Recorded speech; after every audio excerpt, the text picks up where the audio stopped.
A paz do Senhor. Que isso, gente? Vou falar igual os pregadores costumam falar. Esse foi para mim. E agora para o Senhor. A paz do Senhor, igreja. Esse foi ótimo. Nós vamos dar início ao nosso estudo e eu quero convidar aos irmãos a abrir as vossas Bíblias ou vossos smartphones no livro de Gálatas, no capítulo 4. Amém?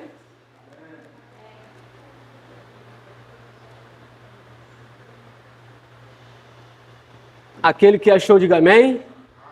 Aquele que não achou, diga EBD. Quem lembra dessa? Muitas vezes.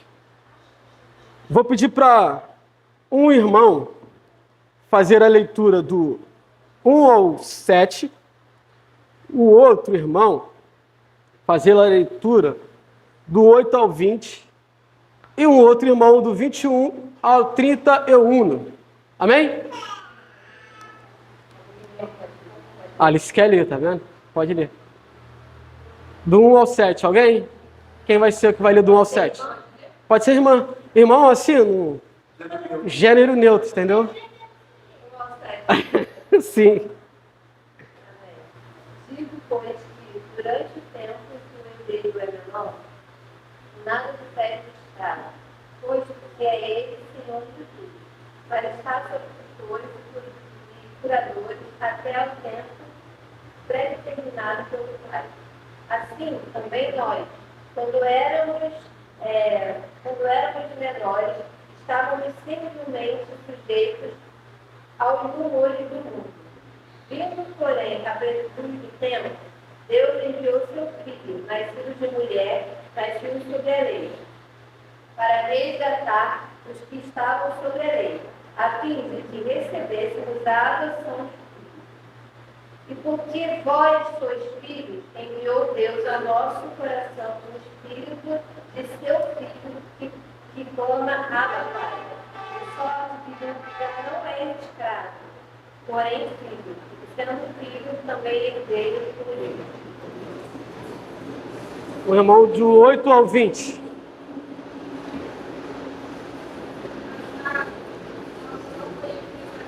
A Deus, ele era escravo daqueles que por natureza não são Deus. Agora, entretanto, já conheceis a Deus, ou melhor sendo conhecido por ele, como é que podeis pensar em retroceder a esses princípios fracos e pobres, aos quais não desejais servir? Guardais dias, meses, tempos e anos, tempo que eu também tenho ministrado inutilmente para convosco. Caros irmãos, rogo-vos que vos torneis parecido a mim, da mesma maneira que eu me tornei semelhante a vós. Em nada me ofendeste.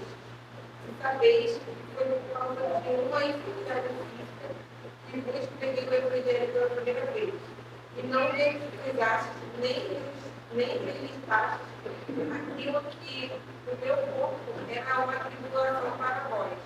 Ao contrário, intercedestes como se eu fosse o anjo de Deus, como o próprio Jesus Cristo. Ora, onde está aquele vosso júbilo? Portanto, eu vejo que somos felizes, se possível, eles arrancaram os próprios olhos para oferecer-nos a mim. Será possível que me tornei vosso inimigo apenas por lembrar a verdade? Aqueles que se mostram fazendo tanto esforço para nos agradar, não agem com boas intenções, mas seu real propósito é vos isolar a fim de que sejais constrangidos a demonstrar vosso cuidado para com eles. É muito bom que sejais sempre zelosos do bem, e não apenas quando estou presente. Meus filhos amados, meus amados filhos, novamente estou sofrendo com pidores de parto para a vossa causa. E isso até que Cristo seja formado em vós. Eu bem gostaria de estar pessoalmente convosco, e mudar o tom do seu discurso, pois estou atônito e relação ao vosso comportamento. Dizei-me vós, que quereis estar debaixo da lei. Não ouvis vós a lei? Porque está escrito que Abraão teve 2 filhos, um da escrava e outro da livre. Todavia, o que era da escrava nasceu segundo a carne, mas o que era da livre, por promessa, que se entende por alegoria, porque estes são os 2 concertos, um no Monte Sinai, gerando filhos para a servidão, que é Agar. Ora, esta Agar é Sinai, um monte da Arábia que corresponde a Jerusalém, que agora existe, pois é escrava com os seus filhos. Mas a Jerusalém, que é de cima e livre, a qual é mãe de todos nós, porque está escrito: alegra-te, estéril, que não dás à luz, esforça-te e clama, tu que não estás de parto, porque os filhos da solitária são mais dos que dá em marido. Mas nós, irmãos, somos filhos da promessa como Isaque. Mas como então aquele que era gerado segundo a carne perseguia o que era gerado segundo o Espírito, assim é também agora. Mas o que diz a Escritura?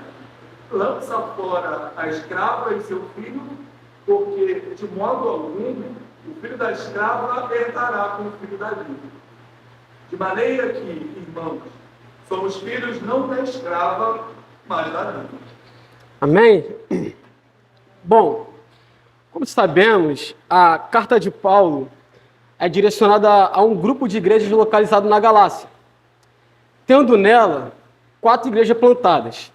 Quem sabe? Diga, eu? Tudo aí. Repita comigo assim. Antioquia da Pisídia, exercício de memorização. Antioquia da Pisídia. Gente, vamos lá. Me ajuda a dar aula. Repita comigo aí. Antioquia da Pisídia, Icônico, Listra e Derbe. Quantas igrejas tinham na Galácia? Não, pensei que iam falar assim, com Antioquia e Pisídia. Não colou essa. Qual o problema da região? Logo depois de Paulo ter anunciado o verdadeiro evangelho à Galácia, surge uma galera que começa a pregar ao contrário, tudo ao contrário do que Paulo havia dito. E em seguida, atacando e descredibilizando o apóstolo Paulo. Basicamente, esses falsos profetas anunciavam que faltava uma coisa na pregação do apóstolo Paulo. Coisas essas que já haviam se encerrado em Cristo Jesus. Paulo, ele anunciou Jesus como Cristo e suficiente para a salvação. Já os falsos mestres anunciavam Cristo e acrescentavam mais alguma coisa para obtenção da salvação. Como já foi dito aqui, eles falavam assim, cara, tá vendo isso tudo que Paulo anunciou para vocês? Tá certo, mas tem um porém. Eu estava assistindo um vídeo esses dias, trabalhando, como reconhecer as seitas, com o pastor César Cavalcante. Aí ele falou a respeito da adição, né? Soma, adição, subtração e multiplicação. Todas as vezes que querem somar algo ao Evangelho, a mensagem de Cristo Jesus, 100% certeza de isso ser uma seita. O que eu quero dizer com isso? Quando nós anunciamos o Evangelho, ou quando se vê alguém falando de Cristo, e mais alguma coisa, Cristo mais Ellen White, Cristo mais Maria, Cristo mais o sábado, isso certamente é uma seita. E Cristo mais o dízimo, porque tem gente que acredita que se você não der dízimo, você não é digno nem de estar sentado nas cadeiras da igreja. Nem está aqui, irmão. Não sei o que você está fazendo aqui se você não está dando dízimo. Isso não são falas minhas. Mas, enfim, isso certamente é uma seita. Por quê? Para a obtenção de salvação, nós só precisamos somente daquilo que nos foi dado através de Deus, que é seu Filho Cristo Jesus. Amém ou não amém? Amém. No versículo do 1 a 7, o apóstolo Paulo ele faz uma analogia de uma criança romana que tem uma grande propriedade como herança. Nesse tempo aqui, as crianças romanas que tinham direito a uma herança, elas precisavam ficar sobre os cuidados de um tutor, né, até que completasse uma certa idade para alcançar uma maturidade. Durante esse período, Paulo diz que entre essas crianças e o escravo não havia diferença, porque ambos precisavam estar debaixo da lei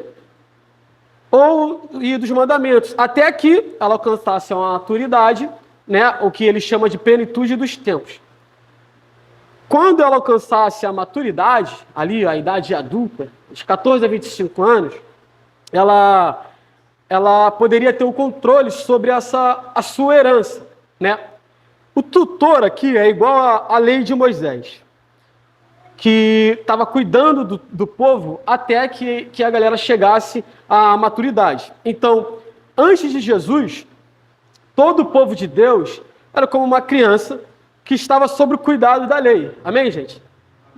Para que, quando se tornassem maduros, então recebesse a herança prometida pelo pai Abraão. Paulo diz também que todos nós éramos como crianças. Todos nós estávamos debaixo da lei. E que, quando Deus envia Jesus, ele nos liberta desse tutor / lei. E ele nos dá e nos traz essa maturidade. Nesse mesmo tempo, um romano que não tinha nenhum filho, ele poderia pegar um dos seus servos e adotá-lo, e a partir daí, o servo deixa de ser escravo e passa a possuir uma herança através do seu senhor que o adotou. O que o apóstolo Paulo está dizendo aqui é que, além de Jesus ter nos livrados da escravidão e da lei do pecado, ele nos adotou como filho e, por isso, não somos mais servos, dando-nos o direito de uma herança. E agora, como filho de Deus, nós vemos que Paulo diz isso, ele envia o Espírito Santo aos nossos corações, de uma forma que nos faz ter uma intimidade ali, para que possamos chamá-lo e clamá-lo de Abba Pai. Até aqui tudo bem? Estou indo muito rápido? Não? Hoje, a gente estava sobre a tutela da lei. Só tem que falar um pouquinho alto, senão eu não vou escutar. Antes, a gente estava sobre a tutela da lei, certo? Tutela da lei. Uhum. Aí nós éramos escravos.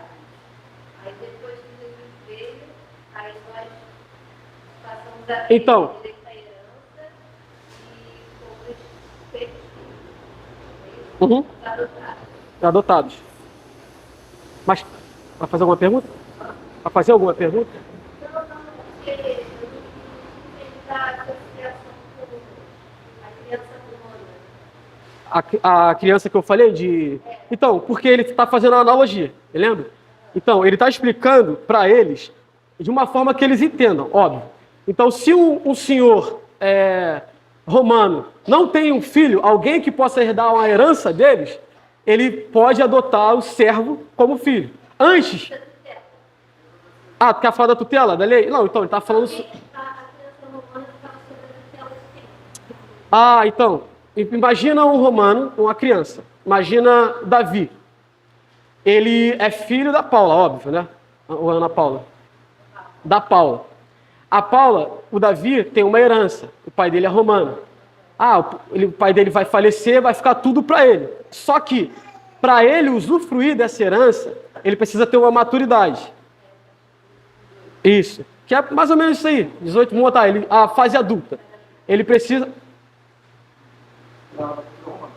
sim, na cultura romana 30 anos, né? Que é a idade que o cara vira ali, o homem mesmo. 30 anos. Caraca, falta então. Sim, 30 anos. Então, ele poderia usufruir dessa herança a partir do momento em que ele chegasse à idade madura. Entende? Então, é isso que Paulo está fazendo, a analogia. A preparação do povo, que era como criança, até a chegada de uma herança que foi feita por Abraão no Antigo Testamento, que a gente vai falar disso também um pouquinho mais à frente, que é Cristo Jesus. Chegaram numa certa maturidade para receber e usufruir daquilo que Deus já tinha prometido no Antigo Testamento. Sacou? Beleza? Alguém mais? Fala aí, Michele. Não? Até aqui tudo bem? Do 8 ao 20, Paulo diz aos Gálatas assim: antes de vocês conhecerem a Deus, vocês eram escravos de outros deuses. E agora que vocês conhecem a Deus, ou melhor, conhecidos por Deus, vocês querem voltar para essas práticas, para esses deuses elementares, fracos e sem poderes. Quando a gente vê Paulo falando a respeito disso, o que a gente entende, obviamente, é que Paulo está alertando ou advertindo aos irmãos da Galácia a respeito de uma idolatria. Confere? Amém ou não amém? Né? Só que, quando a gente entende o contexto ali, né, da história, a gente lembra do que Paulo está falando, nos advertindo, e ele está falando ali basicamente do ensinamento dos falsos mestres, que diziam que, para agradar a Deus, precisávamos não somente crer em Cristo, como também obedecer às leis, fazer boas obras. E Paulo também nos revela que, ao fazermos isso, ou seja, eles fazendo isso, eles acabam se tornando um escravo, tão escravo quanto como eram quando eles cultuavam outros deuses. Ou seja, o porquê que ele está falando que desses conceitos de escravidão? Porque todas as vezes que eles queriam pôr algo a mais além de Deus, né, estava sobre ele ali aquele conceito tipo assim, de escravatura. Eu tenho que fazer boas obras, eu tenho que cumprir a lei para de fato eu obter a salvação. Então eu acabo sendo escravo dessa ideologia ou desse falso ensino. Compreende até aqui? De boa? Então, eles começam a pôr isso na ideia deles, tudo mais. Galera, vamos lá, é Cristo, mas vocês têm que cumprir a lei, mano. Isso aí que Paulo falou, beleza. Mas, pô, não é só isso. Porque se você seguir a Cristo e não circuncidar, irmão, não adianta de nada. Entendeu? Se você seguir a Cristo e não obedecer à lei de Moisés, não adianta de nada. Além do mais, Moisés é Moisés, Cristo é Cristo. Talvez, eu acho, tá uma analogia minha agora, gente. Beleza? Então, tipo assim, não adianta, galera, você somente seguir a Cristo. Tem que cumprir a lei. E eles estavam certos? Não, obviamente que não. Hoje em dia, só mudou a forma que se fala. Hoje em dia é Cristo e 7 terça-feira da casa, da chave, da casa própria. E tem os cristãos também, os outros que estimam que são judaizantes, né? Também. Apesar de a gente ter amigos que são adeptos à cultura judaica, né? Vamos orar por eles. Mas, galera, o que eu quero dizer aqui é que, além disso tudo, o que nós precisamos e necessitamos para obter a salvação somente é Cristo. A gente estava comentando hoje a respeito de um meme que vimos na internet, nas redes sociais, de um padre falando: se você segue a Cristo, né, e não faz uma obra, já era, você vai para o inferno. Então, eu acho engraçado, sabe por quê? Porque não é novo isso, pô. Não é novo, isso daí é tão real, assim, é tão atual. Na verdade, a Bíblia é tão atual, mais atual do que o Jornal de Amanhã. Então, tem galera que se espanta vendo isso hoje em dia. Só que hoje, a gente quando olha para a Bíblia e enxerga, Paulo já está advertindo a respeito deles há muitos anos atrás. Então a galera hoje só mudou o que se diz. Pô, a gente não vê, eu pelo menos não vejo ninguém mandando eu cortar o prepúcio. E nem cumprir a lei de Moisés. Mas a gente vê coisas, eu acho que piores que isso. Amém, gente? Quando nós dependemos da lei ou das obras, elas podem se tornar falsos deuses e um ídolo para nós. Por quê?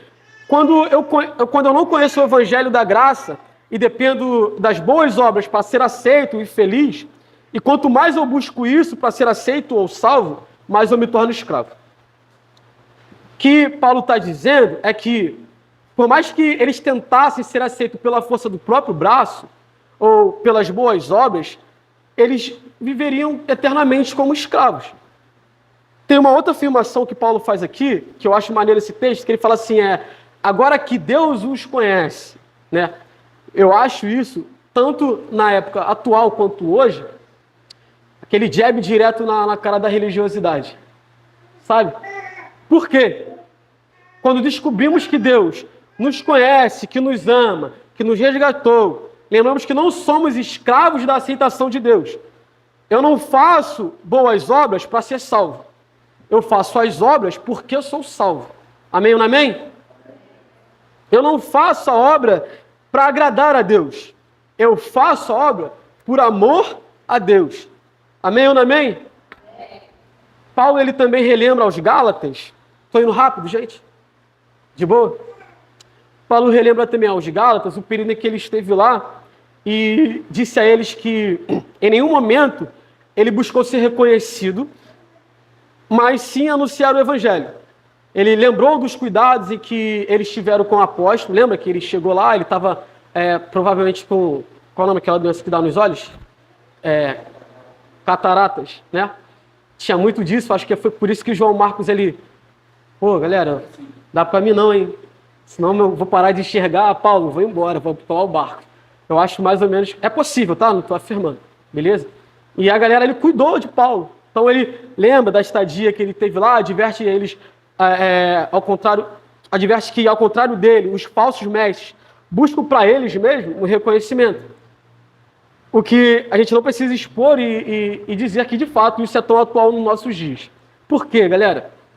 O verdadeiro evangelho, ele faz com que entreguemos a nossa vida sem pretensão de receber algo em troca. Mas que preguemos a mensagem de Cristo. E por mais que isso vá nos gerar uma dor, né? Que ele fala, caraca, galera, dores de parto, lembra que Paulo está falando aí? Mas a intenção dele pregar esse evangelho, sentir essa dor, é com que a galera refletisse Cristo, que eles reconhecessem de fato Cristo, que eles entendessem o que Paulo está falando e recebessem aquele Cristo no qual Paulo está pregando. Então, se hoje em dia dói pregar o evangelho, continua, deixa doer. Portanto que aquele que está ouvindo seja alcançado por esse evangelho de Cristo Jesus, tendo sucesso e que reflita Cristo nele, irmão, vale a pena sentir essa dor. Vale a pena. Amém? É o que Paulo está falando. Galera, eu sentindo dores de parto aqui, trazendo para vocês essa mensagem, anunciando Cristo, porque eu quero ver Cristo refletindo em vocês. Amém?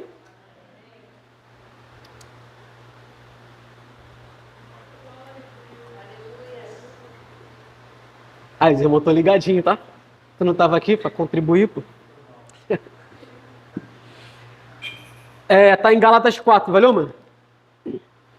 No versículo, essa aqui eu acho muito legal, foi onde eu gastei um pouquinho de mais tempo. E complicadíssimo, porque tu começa a suar, fala, meu Deus do céu, e agora? Porque alguém pode só ler para mim novamente o versículo 21 ao 31? 21 ao 31, beleza? Dizei-me, vós, os que quereis estar sob a lei, acaso não ouvis a lei? Pois está escrito que Abraão teve 2 filhos, um da mulher escrava e outro da livre. Mas o da escrava nasceu segundo a carne, o da livre mediante a promessa. Estas coisas são alegóricas, porque estas mulheres são 2 alianças. Uma, na verdade, se refere ao Monte Sinai, que gera para a escravidão. Esta é Agar. Ora, Agar é o Monte Sinai na Arábia, corresponde a Jerusalém atual, que está em escravidão com seus filhos. Mas a Jerusalém lá de cima é livre, a qual é nossa mãe, porque está escrito: alegra-te, ó Esther, que não dá luz, exulta e clama tu, que não estás de parto, porque são mais numerosos os filhos da abandonada que os que tem marido. Vós, porém, sois filhos da promessa, como Isaac. Como, porém, outrora o que nascera segundo a carne perseguia ao que nasceu segundo o Espírito, assim também agora. Contudo, que diz a Escritura? Lança fora a escrava e seu filho, porque de modo algum o filho da escrava será herdeira como o filho da livre. E assim, irmãos, somos filhos, não da escrava, e sim da livre. Vamos lá, galera, vem comigo aqui. Paulo, então, ele escreve a carta aos Gálatas para combater os ensinos dos falsos mestres que exigiam que os novos convertidos deviam se converter ao judaísmo e suas práticas. Amém ou não amém? Dessa forma, Deus os amaria e os aceitariam, e que somente assim eles se tornariam verdadeiramente filhos de Abraão. Amém ou não amém? Então, igual Valdir, né? Amém ou não amém? Amém. Daí, quem já assistiu o X-Men? Amém? Quem sabe quem é o Gambit? Aquele cara da carta assim? Carteador. Paulo, nesse momento, tira uma carta da manga, irmão. E aí, parceiro, ele vira o jogo contra eles. E eu acho, cara, esse homem incrível. Por quê? Paulo vai dizer para eles que existiam duas maneiras de ser filho de Abraão. Que dessas duas formas, uma era correta. Tendo em vista que Abraão teve 2 filhos, amém? Isaac, e quem era o outro? Ismael. Vale ressaltar que Paulo tem que gravar isso, tem que falar, deixar registrado aí. Vale ressaltar que Paulo usa essa história de forma figurativa, tá? Não é nada mais, nada menos que uma ilustração. Beleza, galera? Porque vai ter gente aí, vão existir pessoas que vão falar que Israel é a nossa mãe. Ele fala que é forma alegórica. Ó, ele tá falando, galera, é alegórica, beleza? Mas o óbvio tem que ser dito. Em Gênesis, a partir do capítulo 14, Hélio gosta, né? Moisés conta um pouco da história de Abraão.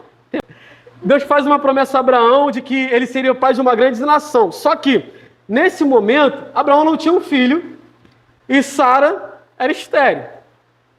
Mas Deus faz uma promessa, que ele teria um filho, e através desse filho viveria uma grande descendência, e depois o Messias também viria através desse filho. Só que Abraão, ansiosamente, tenta antecipar as coisas. Troca uma ideia ali com Sara, entendeu? Ó, Sara, a situação é a seguinte, Sara, Abraão, tem uma serva ali nova, bonita, se chama Agar. Eu provavelmente sei, né? Deus falou que vai fazer, mas eu sou estéril. A Agar é nova, bonita. Você pode, talvez, né, se deitar com ela e gerar um filho. E acontece, Abraão se deita com Agar e gera quem? Ismael. É porque eu lembrei de uma coisa aqui, mas não vem a causa. Paulo vai dizer que, para eles, para os irmãos da Galácia, que o filho da promessa era Isaac. O filho que foi concedido pela graça. O que Paulo está dizendo é que Abraão ali creu na promessa, mas procurou fazer com que ela fosse cumprida com as forças dos seus próprios olhos, dos seus próprios braços. Falei. Ele fala que da promessa Isaac. era Isaac, de Agar. De Sara, falei de Agar. Gente, desculpa. Eu confundi aqui, gente, porque embolou aqui. Isaac era o filho da promessa que foi gerado por Sara, beleza? Ismael foi o antecipado por Agar. Amém? Obrigado, Paulo. Tá vendo? Você faz falta aqui, irmão. Onde é que eu parei, gente? Falei de Isaac, né? Então, Abraão, ele creu na promessa, né? Mas procurou fazer com que ela se cumprisse com as forças de seus próprios braços. Então, ele se deita com Agar e gera Ismael. Mas o filho da promessa é Isaac. Então, o apóstolo Paulo, ele usa essa ilustração para dizer o seguinte: Abraão teve o filho da escrava e o filho da livre. Que o filho da escrava, ele gerou com as forças de seus próprios braços, ou seja, por si mesmo. Enquanto o filho da livre foi-lhe concedido simplesmente pela promessa de Deus, ou seja, pela graça. Filho da escrava, quando nós procuramos fazer pelas forças dos nossos próprios braços. Filho de quem? Filho de quem? Vamos lá. Filho da escrava, quando nós procuramos fazer com as forças dos nossos próprios braços. Não vou expor o meu muque aqui não, gente. Filho da escrava, Ismael, com as forças dos nossos próprios braços. Filho da livre, Isaac, gerado, prometido, graça. Estão conseguindo associar uma coisa com a outra? Aí, estou me sentindo verdadeiramente um professor, velho. Sinceramente. O que ele quer dizer com isso? Que as pessoas que dependem das obras, ou de fazê-la com as forças dos seus próprios braços, que tentam serem aceitas por Deus pelas obras, são como os filhos da escravidão. Já as que creem na promessa, creem que já foram aceitas por Deus, e são como os filhos da livre, que receberam a graça de Deus. Paulo ele usa essa ilustração para dizer aos Gálatas que eles já foram aceitos e amados por Deus, e que, na verdade, eles são filhos de Deus pela graça, e que não precisavam mais conquistar o favor de Deus pelas obras. O que, na verdade, os falsos mestres eles queriam, e o Hélio vai gostar dessa, era ter controle sobre a galera. Como é que eles costumam ter controle? Antigamente, Hélio, eles diziam que eles tinham que obedecer à lei, né? Trazia ali um medo, uma certa culpa. Caraca, eu tenho que obedecer à lei. Hoje, eles falam para você, sabe o quê? Que você é filho espiritual dele. Hoje eles falam que ele é o seu pai espiritual. Hoje, fala, eles vão dizer para aprisionar que você está debaixo da cobertura espiritual deles. Isso tudo para te aprisionar num falso ensino, num falso evangelho. Irmão, cobertura espiritual somente de Cristo Jesus. Amém ou não amém? Nosso pai espiritual não é pastor, não é presbítero, não é missionária, não é evangelista, não sou eu. Nosso pai é Deus e somente Cristo Jesus. Somente Deus. O resto, pode falar. As pessoas confundem o conceito de pai na fé com pai espiritual. Exatamente. Eu tenho um pai na fé. E eu já ouvi muito isso. Cara, você é meu filho espiritual. E ainda ouço às vezes. Aí eu fico assim, né? Meu Deus.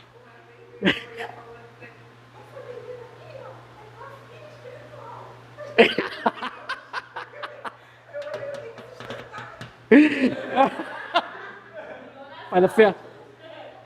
Vamos lá, gente. Pai na fé. Eu não sou muito bom assim de explicar no imediato não, mas visto Samuel, exatamente, Paulo e Timóteo.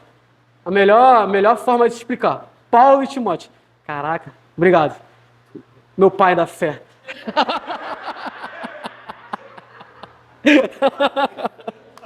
Esse é o papel do pai da fé, gente. Tá entendendo? Paulo está orientando Timóteo. Timóteo, eles podem, vocês não. E meu amigo aqui, meu pai da fé, Paulo e Timóteo. Tá me dando um norte. Tá entendendo? Amém, gente? Galera, a gente tem que ficar, a gente brinca assim, eu gosto de dar uma aula descontraída, né? Porque eu fico nervoso, então eu acabo soltando aí nas brincadeiras. Mas isso é sério, pô. Porque o que tem de gente aprisionada nesse ensino, nesse falso ensino, nesses falsos mestres, ou falsos pastores, ou falsos líderes religiosos, tá assim, velho. E o pior de tudo é que eles acreditam realmente, verdadeiramente, que eles são filhos espirituais desses caras. E que se eles saírem debaixo da tutela deles, eles estão amaldiçoados.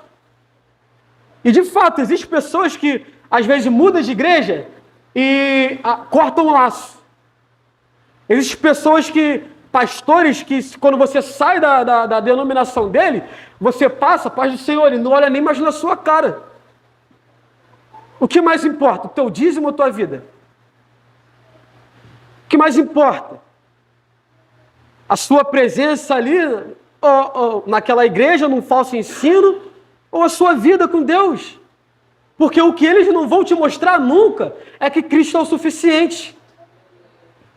O que eles não vão dizer nunca para você é que o que você precisa somente de Cristo Jesus. Eles vão dizer que a sua libertação ou o que você precisa está na mão do profeta. Igual eu vi uma menina... Oh, meu Deus do céu, gente. Eu posso desabafar? Posso botar para fora aqui? Por favor, gente. Esses dias eu vi na internet uma... Não sei o que ela é. E ela está dizendo que está fazendo uma campanha, óbvio, na igreja, e dizendo que para que eles conseguissem obter a bênção de Deus, teriam que chegar até o profeta. Porque a bênção de Deus estava na mão do profeta, gente. Pelo amor de Deus. Aí eu olho e fico assim, meu Deus do céu, deixa eu caçar isso aqui na Bíblia. O que está acontecendo com esse povo que não consegue enxergar essa falsa doutrina? É a falta da leitura. É a falta da comunicação, do relacionamento com a Bíblia. Porque quando eles lerem e enxergarem que eu preciso somente de Cristo e nada mais, irmão, eles vão furar a bolha. E aí eu quero ver essa profeta aí meter uma dessa. E o pior de tudo, quando você vai questionar, né, meu amigo Bereano, através da Bíblia, eles vão te usar justamente esse termo como se estivessem ofendido. Irmão, Lula não se sente... Desculpa. Um amigo não se sente ofendido de chamar ele de... qual é o nome que ele fala aí? Não, socialista não. Enfim, comunista. Por que eu vou me incomodar se me chamar de Bereano? Me chame, irmão. O que eu tenho que fazer é comprovar e conferir se o que está sendo pregado está sendo diretamente dito ou está combatendo, está sendo diretamente ligado com a palavra. Porque senão eu acabo sendo alimentado com qualquer coisa. Quer uma notícia? Você não precisa cortar o prepúcio, você não precisa de pai espiritual, muito menos de mãe espiritual, você não é filho espiritual de ninguém. Do que você precisa é de Cristo Jesus. Amém? Você pode se colocar... Alguém tem uma dúvida? Fazer uma pergunta?